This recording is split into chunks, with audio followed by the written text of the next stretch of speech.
I've told you many times that my wife is a video poker addict, and I like to tease her, telling her that I'm sure someplace in this great country of ours, there is a video poker addiction support group that has her name engraved on the invitation. But I know my wife as well. I know that if she went to one of those things, she would be the ringleader putting together a weekend journey to some casino for all the members of the group. That's what she would do.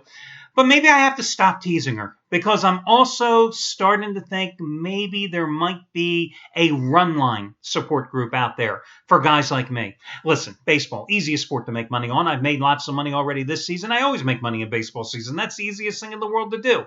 It's the greatest way to build your football bankroll. You ain't building it in preseason football. I got news for you guys. This is it. The dog days of summer, this is when you build your bankroll in baseball. And that's what I've always done. Long before I got in this business, gambling has always been second nature in the summer for me, because I love baseball betting. So it's been a profitable season. You see, I take a number of run line dogs or run line cheap chalks, because that's the beauty of the run line. You know, baseball has changed. 15, 20 years ago, you know, when I first started gambling in baseball on a religious basis, you didn't have all these number 4 starters on mediocre teams just because they're playing at home and their team had won 3 out of 4 games previously. Suddenly they're $1.75 favorites. You didn't have that.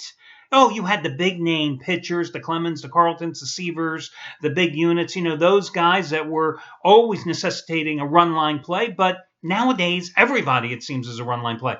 And of course, listen, you're taking overwhelming favorites and taking them down to near pick'em prices, or you're taking a marginal favorite of like a 170, 185, and perhaps you're turning them into an underdog as well. So that's the beauty of the run line. And of course, the fringe benefit is when you lose, you're also minimizing the damages. And that's the way that you build a bankroll and you maintain that bankroll by limiting your exposure to losses. But the last couple of weeks, I've lost run line plays in every way, shape, form, and fashion. Last night, came out with another 15-dime run line play. Had the St. Louis Cardinals because Carlos Martinez has been pitching so well. Martinez did his job, and don't the damn Cardinals, a 135 run line dog, lose outright in extra innings to Kansas City? It happens.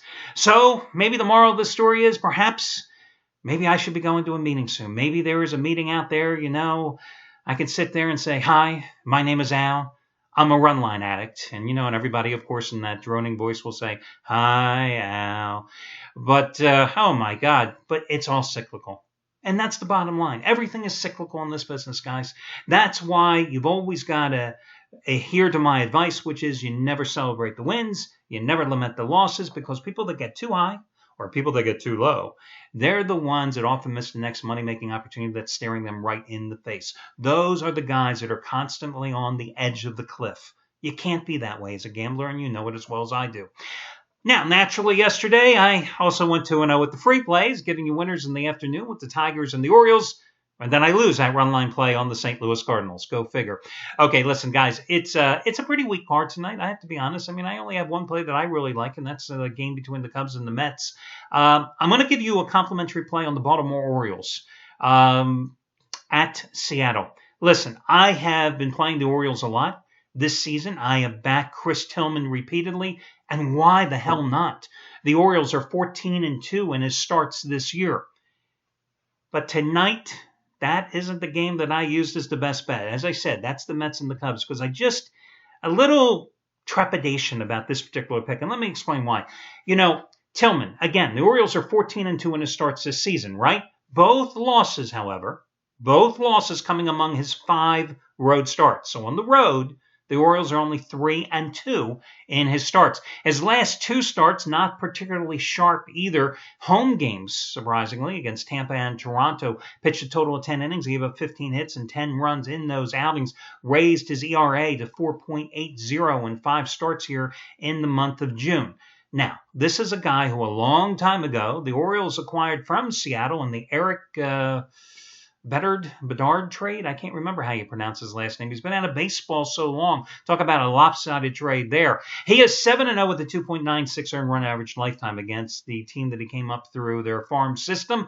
And he beat them at home back in Camden Yards on May 8th. 6.1 innings of work, 2 runs, 4 hits, walked 3, gave up 1 home run.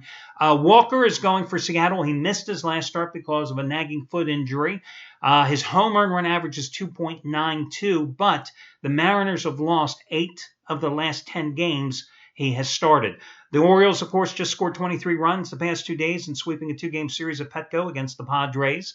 What have they now won? 6 straight games, and they've scored 61 runs. I think it's 61 runs in that stretch. You probably read the article in the USA Today how they already have 55 homers in the month of June.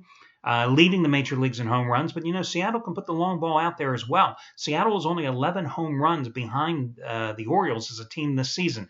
So the price is certainly there, and it's a very attractive price. And I do like Baltimore. But, again, just a little bit of trepidation about actually using them as a best bet. And as I always say with these complimentary plays, and you see how I win a large majority of them, and I have a great record with them, not just short-term, but long-term as well. I always consider complimentary plays the best of the worst. They are slightly flawed plays. And for one reason or another, I considered betting, but again, that little flaw put the red flag up on my shoulder, and that's the case with Baltimore tonight, and that's why the Cubs and the Mets are my best bet, and the Orioles have been relegated to free play status. So that'll do it, guys. I wish you well, and I'll talk to you again tomorrow when we do this one more time.